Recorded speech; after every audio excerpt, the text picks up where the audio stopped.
रात का समय था और गुंजन ट्रेन में अकेले सफर कर रही थी। बड़ी अजीब बात है, ये ट्रेन तो पूरी खाली है। सिर्फ ये दो आदमी और औरत ही दिखाई दे रहे हैं। गुंजन के सामने एक आदमी बैठा था और दूसरी तरफ एक औरत। अचानक से वह आदमी ट्रेन के बाहर देखता है और जोर से चिल्लाकर कहता है, राजगढ़ का स्टेशन आने वाला है, सब लोग चौकन्ने हो जाओ। इतना कहकर वो आदमी आंखें बंद कर लेता है। ऐसा लग रहा था जैसे वो सो गया। ये देखकर गुंजन चौंक जाती है। अरे ये क्या था? बड़ा ही पागल आदमी है। ऐसे अचानक से चिल्लाया क्यों? और इसके चिल्लाने के बाद बाकी सब भी आंख बंद करके सो गए। अजीब है। मगर तभी एक औरत की आवाज पूरी ट्रेन में गूंजने लगती है। आ गई, मैं आ गई, भेलपूरी बेचने आ गई। बोलो बोलो, किसे खानी है? मेरी लाल लाल चटपटी भेलपूरी। अरे वाह, मुझे तो लगा ही नहीं था। इतनी रात गए मुझे ट्रेन में कुछ खाने को मिलेगा। कब से भूख लगी थी। मगर अच्छा ही है, ये भेलपूरी वाली आ गई। अभी पैसे निकाल लेती हूँ। कुंजन जैसे ही पर्स में से पैसे निकालने लगती है तो उसके सामने बैठा आदमी आंखें खोलते हुए गुस्से में कहता है, भेलपूरी वाली से कुछ मत लेना। वो भेलपूरी खिलाकर तुम्हें ट्रेन से उठा ले जाएगी। हाँ, भेलपूरी मत खरीदना। वाकई में बड़ा अजीब आदमी है। कैसी बहकी बहकी बातें कर रहा है। अरे मुझे भूख लगी है, तो मैं भेलपूरी क्यों ना लूं? हाँ पड़ा आया, तभी लंबा घूंघट डाले। वो भेलपूरी बेचने वाली औरत वहां आ जाती है और गुंजन की सीट के सामने रुककर उससे कहती है, ओ दीदी, चटपटी मसालेदार भेलपूरी ले लियो, बड़ी मजेदार है। हाँ हाँ, मुझे लेनी है तुम्हारी भेलपूरी। मगर यह बताओ कि कितने की है एक प्लेट? अरे ले लो, पहले खाकर तो देखो, फिर बताएंगे दाम। अच्छा, ये भी सही है, लाओ फिर खिलाओ। गुंजन औरत के हाथ से भेल पूरी ले लेती है और खाने लगती है। हम वाह, अरे वाह वाह, क्या भेल पूरी बनाई है, मजा ही आ गया। और ये पागल आदमी मुझसे कह रहा था कि मैं भेल पूरी ना खरीदूं। अच्छा अब बताओ, इसके पैसे कितने हुए? लेकिन वो औरत कुछ नहीं कहती, उल्टा जोर जोर से डरावनी हंसी हंसने लगती है। हंसी, हंसी, पैसे नहीं कुछ और लगेगा। हंसी, ये कहकर वो औरत घूंघट हटाती है। घूंघट के नीचे एक डरावनी चुड़ैल थी। कह चुड़ैल, तो तुम तो एक चुड़ैल हो। हाँ, तो मैंने कब कहा कि मैं माधुरी दीक्षित हूं? हैं, और इस भेल पूरी के बदले तो मैं तुझे लेकर जाऊंगी और खाऊंगी। हंसी, उसके चले जाने के बाद ही वहां बैठे बाकी लोग आंखें खोलते हैं और ट्रेन के बाहर देखने लगते हैं। ये तो होना ही था। मैंने उस लड़की को चेतावनी दी थी, मगर उसने मेरी बात नहीं मानी और चुड़ैल उसे अपने साथ ले गई। राजगढ़ स्टेशन आने से पहले हमेशा ही ऐसा होता है। अब हम कर भी क्या सकते हैं? हम तो अपना काम कर ही देते हैं ना, जो कि लोगों को चेतावनी देना है। अब उसके आगे हम क्या ही करें। असल में वह दोनों बूढ़े आदमी और औरत पंकज और राधिका थे, जो कि पति पत्नी थे और रामगढ़ गांव में ही रहते थे। वह हर रोज उस ट्रेन से सफर करते थे ताकि लोगों को भेल पूरी बेचने वाली चुड़ैल से बचाया जा सके। मगर उनका यह तरीका भी अक्सर काम नहीं आता था। फिर एक दिन सुबह सुबह पंकज कहता है, राधिका, क्यों ना हम किसी तरह यह ट्रेन चलना ही बंद करवा दें। अगर ट्रेन चलेगी ही नहीं तो चुड़ैल भेल पूरी बेचने आएगी ही नहीं और ना ही लोग गायब होंगे, ना मरेंगे। वो स्टेशन मास्टर है ना रघु भाई, हम उनसे जाकर कहेंगे, उनकी बहुत पहुंच है।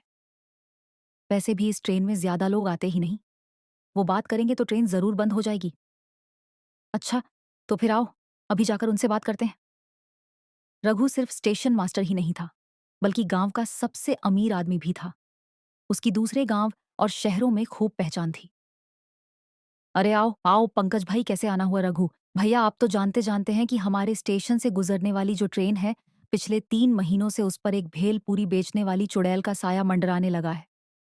वो रात को आती है और जो भी उससे भेल पूरी खरीदता है उसे अपने साथ ले जाकर मार देती है। हाँ हाँ, मैंने ऐसी बहुत सी अफवाहें सुनी हैं, पर मैं क्या करूं?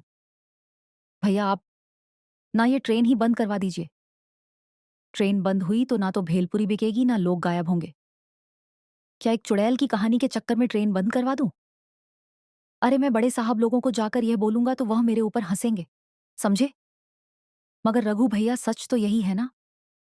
जो ना माने उससे ट्रेन में रात में सफर करने को कहिए, फिर वो भी इस पर यकीन कर लेगा और ट्रेन बंद करवा देंगे।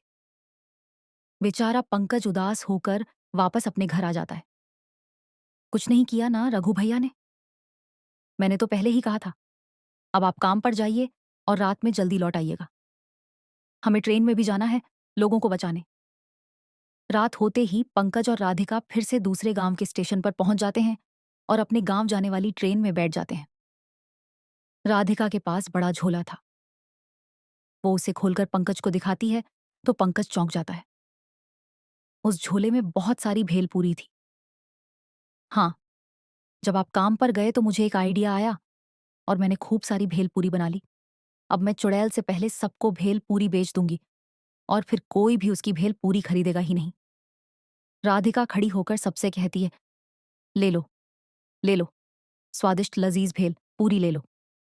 ऐसी भेल पूरी कभी नहीं खाई होगी। अच्छा, इतनी अच्छी है क्या? लाओ, फिर जरा मुझे भी खिलाओ। ले लो जी, सब लोग लो, सिर्फ 10 रुपए की है। रामगढ़ का स्टेशन आते आते राधिका ट्रेन में बैठे सभी लोगों को भेल पूरी बेच देती है।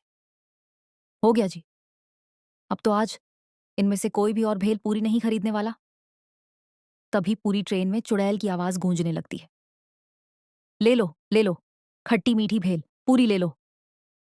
पंकज जोर से चिल्लाता है, रामगढ़ स्टेशन आने वाला है, कोई भी घूंघट वाली औरत से भेलपुरी मत लेना, सब आंख बंद करके सो जाओ। इतना कहकर पंकज और राधिका आंखें बंद करके बैठ जाते हैं। लेकिन वहां बैठे बाकी लोग यह देखकर दंग थे। अरे ये दोनों आंखें बंद करके क्यों सो गए? भेलपुरी वाली ही तो आ रही है, कोई चुड़ैल थोड़ी है। तभी घूंघट डाले चुड़ैल शीतल की सीट के सामने आकर खड़ी हो जाती है। ले लो, ले लो, खट्टी मीठी भेल पूरी ले लो। एक बार खाओगे तो दोबारा कभी नहीं खा पाओगे, है क्या? मतलब? वो मेरा मतलब एक बार मेरी भेल पूरी खाओगे तो दोबारा कहीं और से नहीं खाओगे। हाँ, वैसे तो हम पहले ही भेल पूरी खरीद चुके हैं, मगर तुम अपनी भेल पूरी की इतनी तारीफ कर रही हो तो खिला ही दो। हाँ, लीजिए ना। लेकिन दिन चुड़ैल शीतल को भेलपुरी देती। इससे पहले ही राधिका बीच में बोल पड़ती है, नहीं, इसकी भेलपुरी मत लो, ये एक चुड़ैल है, ये तुम्हें ले जाएगी। हंसी, क्या कुछ भी, मैं सच कह रही हूं। तुमने भेलपुरी खाई तो ये तुम्हें ले जाएगी। अच्छा, मगर मैंने तो तुम्हारी भेलपुरी भी खाई थी। तुम तो मुझे चुड़ैल बनकर अपने साथ नहीं ले गई। देखो, मैं तुम्हें चेतावनी दे रही हूं, इसे मत खाना। शीतल जैसे ही भेल पूरी खाने जाती है, राधिका उसे रोक देती है और उसकी जगह वो चुड़ैल की भेल पूरी खा लेती है। हंसी, वाह वाह, चलो फिर अब मेरे साथ मेरा खाना बनने चलो। हंसी, चुड़ैल राधिका को उसके बड़े भेलपुरी के झोले के साथ उठा लेती है। यह देखकर वहां बैठे बाकी लोग चौंक जाते हैं।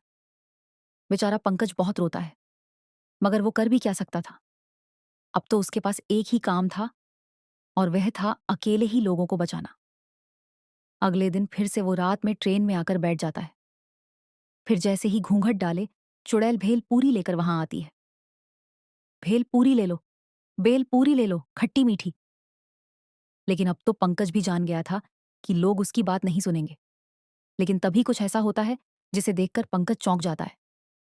वो चुड़ैल पंकज के पास आती है, ये लो, आप भेल पूरी नहीं खाएंगे। पंकज कुछ कहता, उससे पहले ही चुड़ैल उसे भेल पूरी खिला देती है और भेल पूरी खाकर पंकज सब समझ जाता है। यानी तुम वो चुड़ैल नहीं बल्कि राधिका हो।